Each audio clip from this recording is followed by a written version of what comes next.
Joe, welcome back. Thank you for staying with us. So we're moving to the focus for this morning. The high cost of living with skyrocketing food prices affects every citizen. Nigerians are calling for swift relief policies from the federal government to ease the financial strain. The CBN grapples with currency instability, and the suspension of ministers awaits prosecution as investigations unfold. Fuel prices continue to rise, prompting questions about the achievement of the APC's government since its inauguration 8 months ago.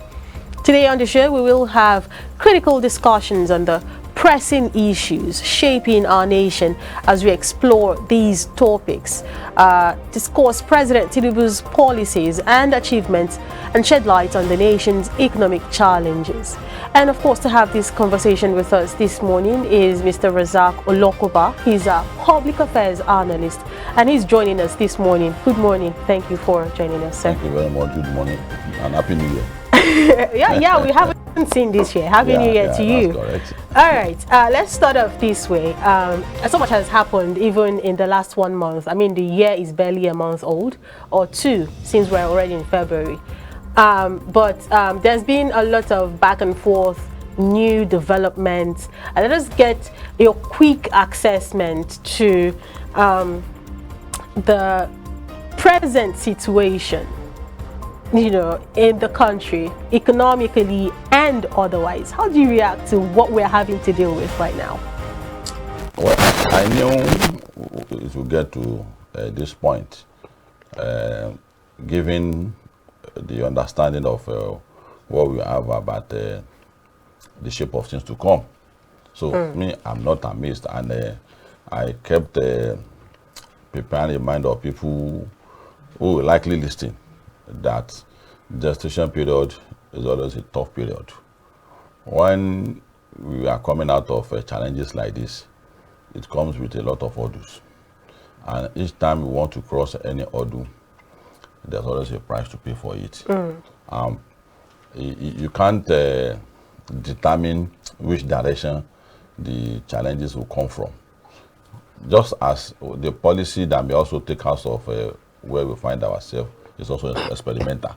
If it works, you continue with it. If it doesn't work, you change. So for me, I have braced up for it that all this development may come up, security challenges may escalate, economy may appear to be bad, and it's not as if it's bad. The reaction to what they need to do is what we are witnessing today. It's a reaction to it. It's a strange reaction, which is self-explanatory. First, the government policy is one. Subsidy is two.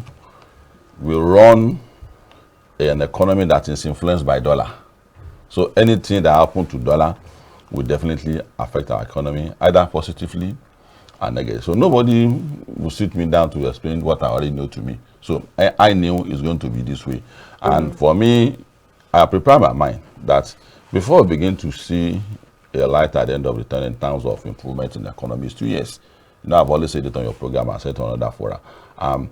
People begin to come back to what some of us have been saying, that what did you see then that made you say it's going to be 2 years? And I explained to them severally that except if you want to deceive ourselves, there is nobody that will march today as the president of Nigeria and is going to be Eldorado in 1 month. It will appear as if there may be no road out of where we find ourselves. So we can't say that we will keep quiet without guiding our government. We will guide them.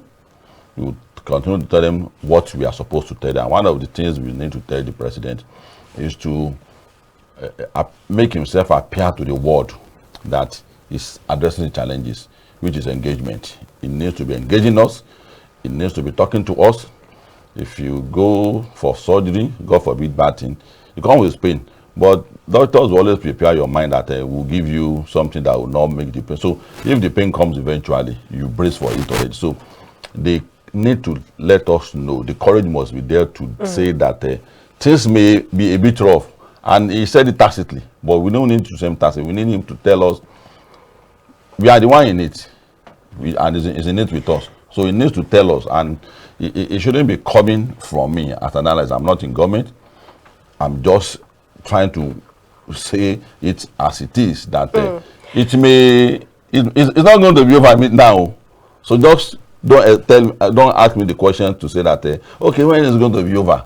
Because of what I've seen. No, I'm going to pick my next question from your submission just now. I'm very particular about your choice of words. Yeah. At first you say an economy that might appear to be bad but is not bad. And we, in this same economy, we have people who voluntarily, uncoerced, are taking the streets and protesting the hardship that they are having to deal with, worse than it has ever been, according to them, in their words. And then you go ahead and also say, while I was agreeing with you with that build-up, you said, you know, he has to engage, talking about the president now, engage the people and be open and honest about it. And then you drop another choice of word that did catch my attention by saying, make himself appear to the world to be solving this problem. Does that mean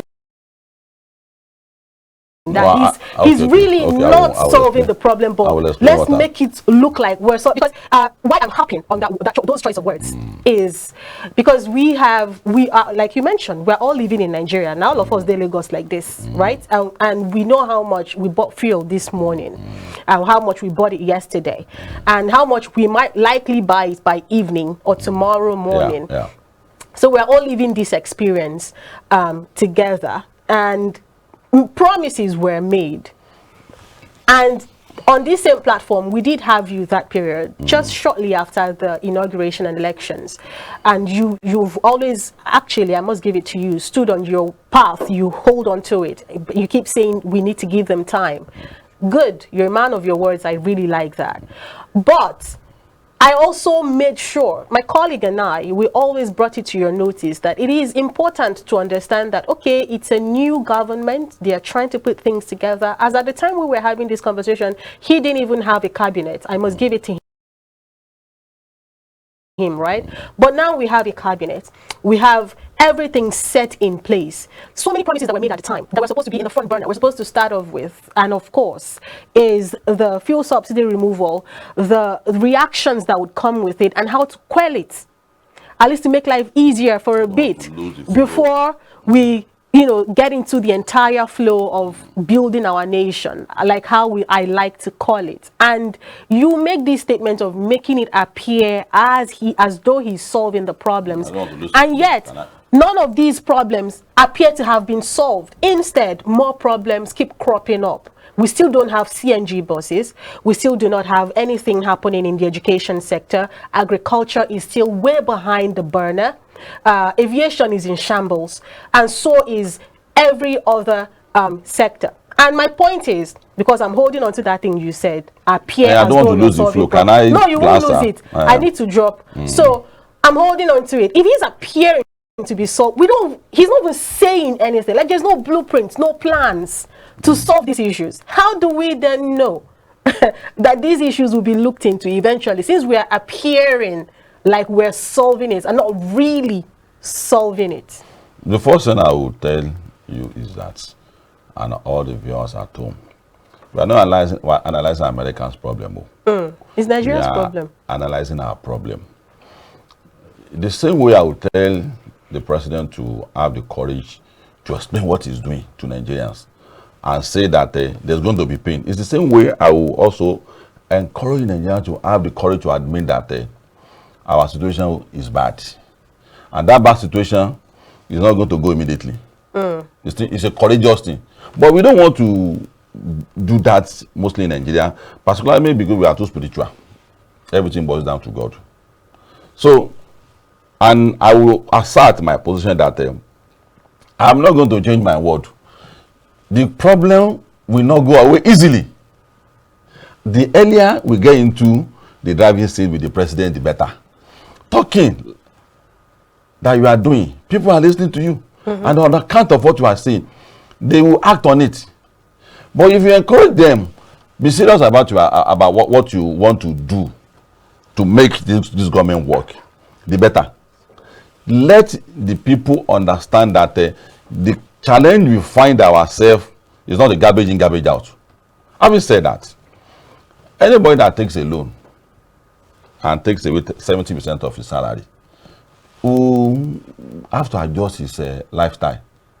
But his economy is not bad. And that's the point I'm making, that our economy may be bad, but it may appear bad, but it's not bad. How do you mean? How do you mean it's that's not bad? That's the clear example I've given you. That's the clear example I've given you, that if you are trying to re-energize your economy that is dependent on dollar, to rework your economy and take it away from dollar transaction, there will be a lot of challenges. So that's what I mean. The challenge will come because virtually everything you buy in Nigeria is important. So to rework it back to a Naira economy, the law you are going to make, the law you are going to enforce, and some of those things will come in its own time, because that space for you to be able to consolidate will come with pain. Now this is the pain, and that's why I'm saying that if we are walking out of a difficult situation, somebody will not be blowing fine for you. It's hot before you get to where there's breeze. So that's answered that question. I said it needs the courage to tell Nigerians what he's doing.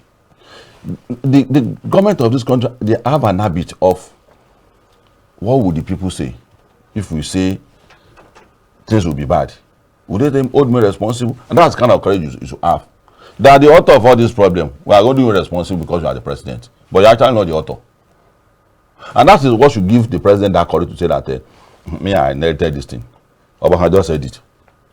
You know that, but not well enough. Obama didn't say well enough. Jonathan didn't say well enough. Buhari didn't say well enough. Tinubu also didn't say well enough. Maybe that is why people always say that all problems must be solved by you.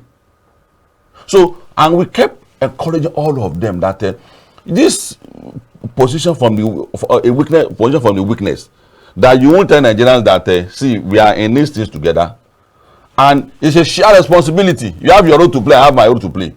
If I put up a policy that come with a difficulty, why will you be condemning me that I should change it? For instance, importation of things. Don't let us import things again. Now, up to today, on radio, I see people holding the president responsible for not allowing certain things to come into Nigeria, and we want local content. We don't want to run dollar economy again. So that is the kind of courage I said we need from all our, not only President Tinubu, to say it as it is, that you can't make create problem for all the solutions. You can't be doing that to ourselves. So, and the shape of things to come now, if care is not taken, the nation will be engulfed in fire, a needless agitation and uprising. Because if the government had been engaging, explaining to us, this is our situation is bad, we don't have anything to sell to the rest of the world except oil, and oil is going, the era of oil is going, everybody is looking for alternative. And in as much as policy pronouncement cannot strengthen your dollar or your currency, it's not policy pronouncement, it's the economy you do, it's the market forces that will determine it. So as long as that is the situation, it's important for us to look for what other things the country can do. Agro-allied, mining, we have a lot of things. We have so many things. Why are we not tapping into our resources? Which come back to genuine the federating unit. So, which come back to the question of security. A lot of people still don't understand why there must be state police in those areas where they have security challenges. If you go and ask them that there is need for security, they will be the one that will be opposing. No, there's no need for state police, the federal police. So, this is the kind of position we have always maintained, that you are not explaining the way out of where we find ourselves to Nigerians. Why must you take people like me over 30 years to be explaining state police to people, only for Obasanjo to live and realize that, okay, you need state police, and Atiku also admitted recently. I met President Jonathan 21 times. I'm saying it on here. Each time I engage him, not for personal issues, on national issues, which I admitted 6 months after his office. Mr. President, about 6 conventional allocations is going to your people. The monthly allocation, NDDC allocation, amnesty allocation, the special fund for the militant allocation. I said, with one single stroke of policy, it will reverse everything. But if the Nigeria become a genuine federating unit, it's going to be better. But it's no lack of courage too, which I am beginning to see in our president too, that there's a need for that courage for Nigerians, for Nigerians to quickly admit 10% of Nigerians see things the way me I see it, that it's a shared responsibility. And that's a big challenge. The moment you admit that a solution to this table for not shaking is all of us for all to hold it. But when I see that the two of you, that means the table will continue to shake. We may continue to be in this situation as long as more than half of Nigerians first admit that to get out of it is a shared responsibility. Certain policy that must work can work because of the people in government. It can only work when the Nigerians want it to work. And I'll give you an example, which is the importation of goods. All right. So that's a good example. So that's my measure for the. So you've really encapsulated all that she said, but I'm still going to take you back to our previous comment. Yeah. It's been like this is the first time we're having you on this set, and it's good, like they say. This year? Yeah, this is the first time we're having you on this set. Year? Yes, and they say history in itself is in a quiet room documenting. Yeah. All right, and of course they say patience is a gentleman. So we had to wait until this time to engage you again. Now, I remember the last time we were here, you said we were overheating the polity. We were distracting Mr. President. We should allow him. That's not my language. I won't use overeating. You said so. No.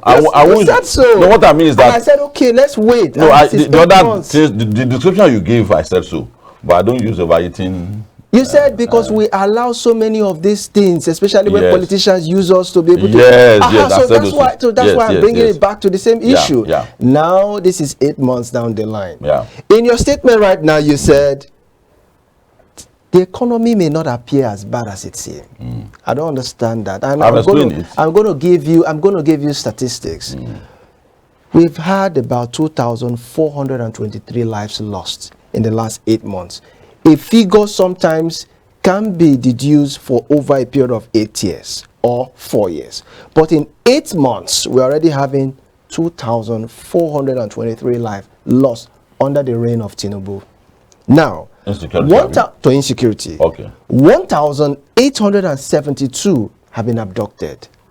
Part of those numbers have been rescued. How they were rescued, the police didn't tell us, but they were rescued. But unfortunately, we heard from the victim's family, ransom was paid. The same police telling us ransom payment is criminal, right? Now, the same situation you say may not appear bad is what we are having 88.4 million Nigerians thrown into extreme poverty by virtue of the removal of fuel subsidy that brought about other rippling effects.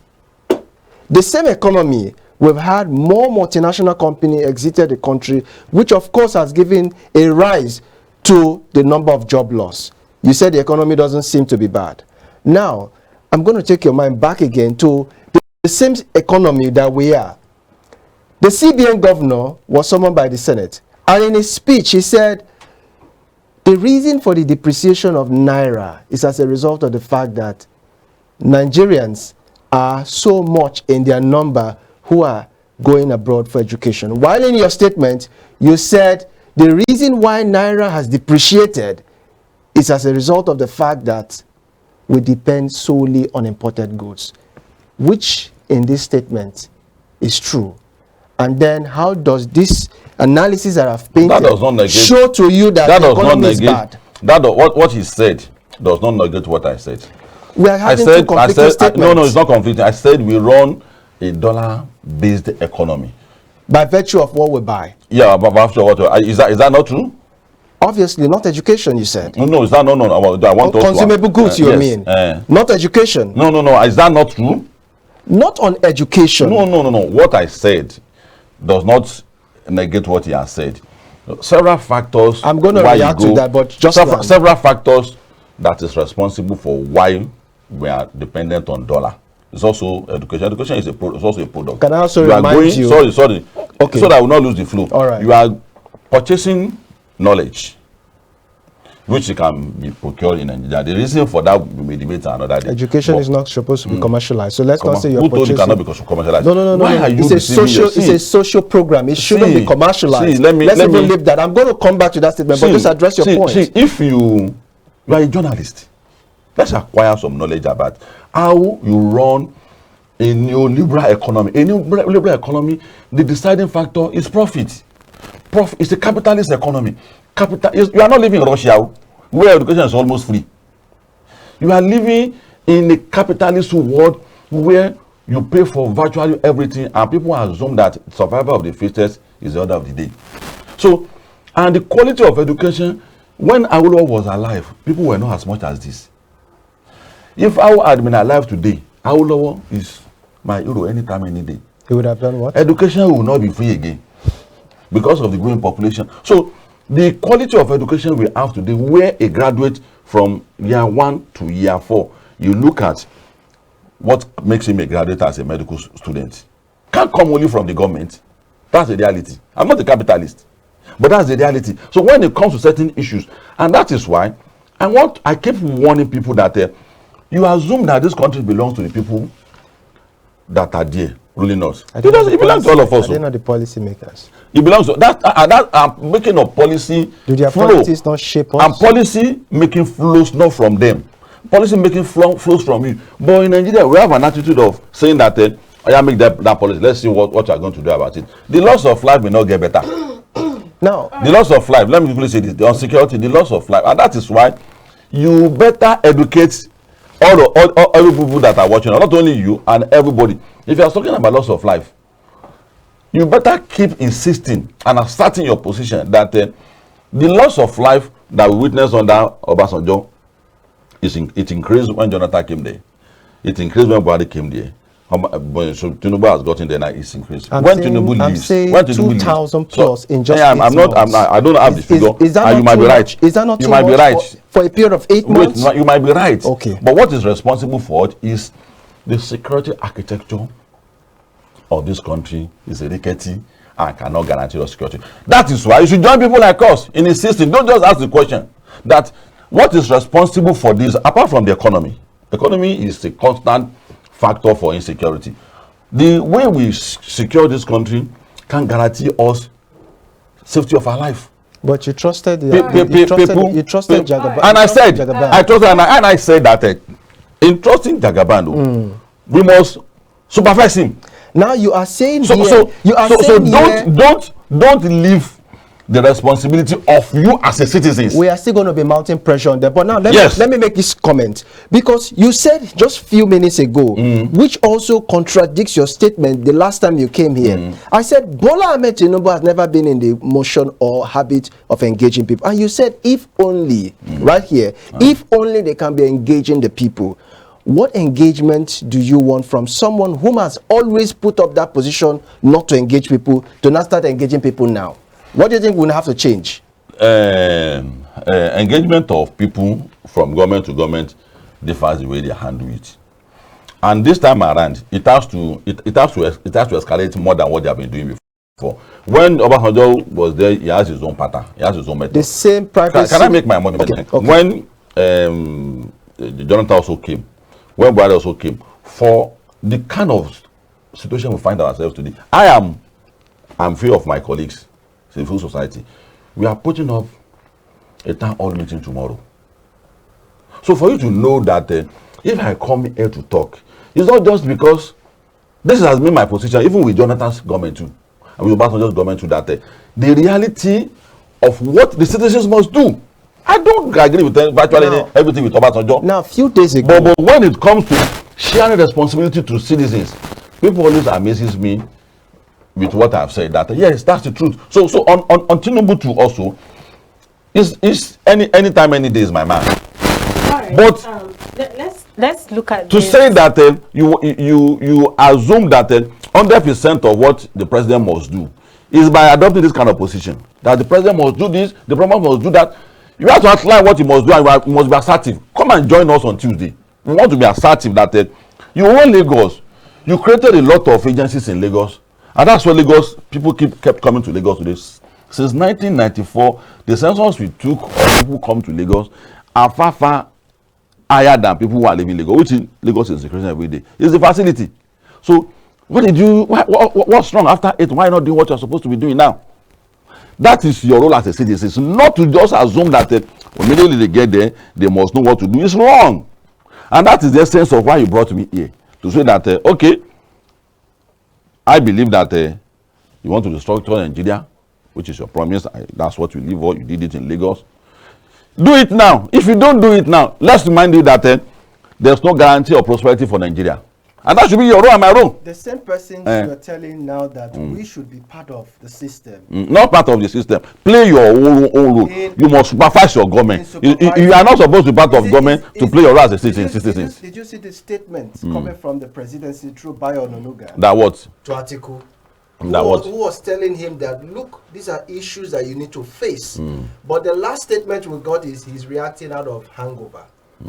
So that's the kind of reaction you get from the president. Does that show you a responsible government? Because of that, because Bayo Onanuga has said that it's an hangover, all of us should keep quiet and not say anything again. It's your country. Don't assume that this country belongs to them. That's why you should talk more. I'm pushing it back to you. The fact that someone that has been paid and be receiving salary to defend the government now says that Atiku is reacting for Manangova is an instruction that all of us should keep quiet. No, it's not an instruction. But do you see? That is the reason. But do you see? And that may not likely represent the position of the government. Oh, really? That may not likely. I'm not in government. Taking it because from your I've position. watched interviews of Tinubu severally. Mr. There's no question you ask me that he gets angry over. Let's take it up from the position that you've taken, since we started this conversation this morning. And that position is, harping on how to move forward. And, taking a position and holding people responsible. I do agree with that, by the way. And in your submission, you mentioned how that the security apparatus that we have is not enough to solve the insecurity architecture. Architecture, thank you for that word. The security architecture that we have is not enough to solve the insecurity challenge that we have right now. And if I'm to put it side by side with the point you have been making since we started, it does make sense. It means you're holding on to your word. But let us look at the fact that a huge part of the citizenry have submitted that they do not feel the impact of the president's led government, the President Tinubu-led government, insecurity-wise, economic-wise, and several other, points that would be brought to the table, of course. You did also mention that policies are good on paper, but until they are worked on, it remains on paper. I also agree with that. I said policy is experimental. Experimental. Yes. Yeah. If it works, fine. If it works, fine. If it doesn't work, you change it again. That's another way of saying it. I also agree with you. I want us to move forward, by the way. Now, we have policies. A lot of it has been made since the last 8 months that we have the new government coming to office. None of these policies have even been experimented, if I'm to borrow your word. How then, because we're rounding off, by the way, our time is almost up. How do we begin to turn around these policies so that the average person on the Nigerian street can start to feel it? Every time we've had the opportunity to have a presidential address or speech on national television, the president does not miss that point of reminding us how that we're taking baby steps and it's going to be tough. I can agree with that. It's not today they start telling us to tighten our belts. But for how long are we supposed to keep tightening our belt? How long are we supposed to? I want you to travel to your this Christmas. At what point do we begin to feel it? At what point do we begin to feel it? In my response to you, I want you to travel to your village this Christmas. 2024 Christmas. Yes, and I mean it. But if that wish must be achieved, you must join us in asserting to the government what I've said about the security architecture. If there's a light, see, I'm beginning to see a picture. I want to give you an example of people who have stood on assertion. Can I quickly say this? Okay. I am beginning to notice, and if it is a general thing, don't hold anybody responsible for it. hold our institution responsible for it. When Obasanjo was there, the moment you want to say something about his policies and programs, it's likely to look at you as, what is wrong with you? I'm working. With the emergence of Ashwaju now, I'm beginning to look at, is it the structure that gives them that kind of schedule to draw conclusion that certain things are working? I'm talking about security now. Because on daily basis, they sign millions of naira to go and buy guns and bullets. So it becomes extremely difficult for Obasanjo at his own time to say that there's one security situation challenging as well. Let's do state police. That's what he kept telling us. I buy guns every day. What do you mean by it? And I'm part of the delegation to meet Obasanjo too. I find and Pronaco. These were his words. I'm saying it on television. The same thing, President Jonathan. And for Ashwaju, who understand the concept of this restructuring, who are the running battle with Obasanjo, are you going to remain with this your position by thinking that one day you will wake up and do it? That's not the correct position. The correct position is also to remind him that, Mr. President, maybe because you are the president now, the office has assigned you a tax that gives you the impression that what you are doing is a replacement for state police. No, it's not a replacement. That's what we should be saying now. Instead of pushing it back to me, what we should be doing, I want you to go to Christmas in your village. I want you to go. My own route now is also endangered. I had to travel through Ibadan to go to Kwara, where I come from.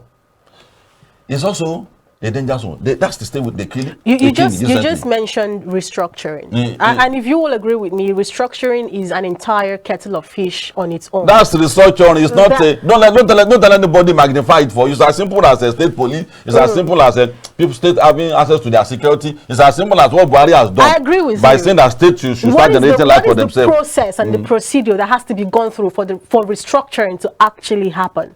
When you sit back and you look at the stringent procedure that has to be gone through before we get the restructuring? There's nothing stringent about it. Well, we have made it stringent. The system has made it stringent. It's not stringent, my sister. Okay, don't follow why do you say that? The people who assume that. When Buhari was leaving, he said states should go and start fetching fire for themselves. Let's simplify it by saying that go and fetch fire if it is firewood. He didn't say that. But as simple as that, states should be held responsible for power sector now. The same thing, security. I am one of the co-founders of Amatekun. We designed a model for the whole of Southwest, where we recruited and have database of all the artisans on the road. People sell yam, people sell tomato, so that when you kidnap somebody, maybe it is the road you will pass. So all these people on the road, we will call them, but the governors set it aside.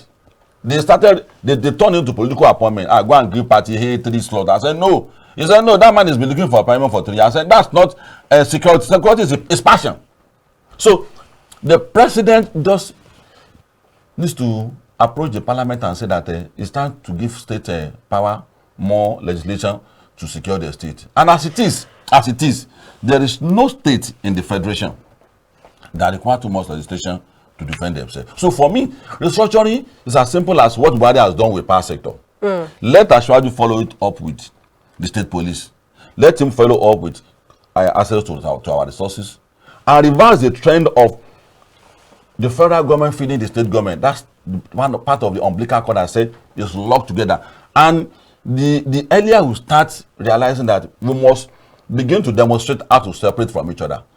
The lady that was sacked, it's just a scapegoat, because you can never have a proper database in Nigeria as long as the federal government give allocation to state based on the number of people in your state, because it's natural for the state to increase the number each time. Right. So the national database, half of which is a fabrication from the state from the start. So the national database cannot be accurate until you reverse the trend where state will pay money to center and collect tax.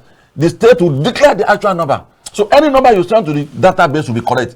So some of these things are as simple as doing it. It's not as if we are going to gather ourselves in one room and start sacking the parliament, sacking the judiciary.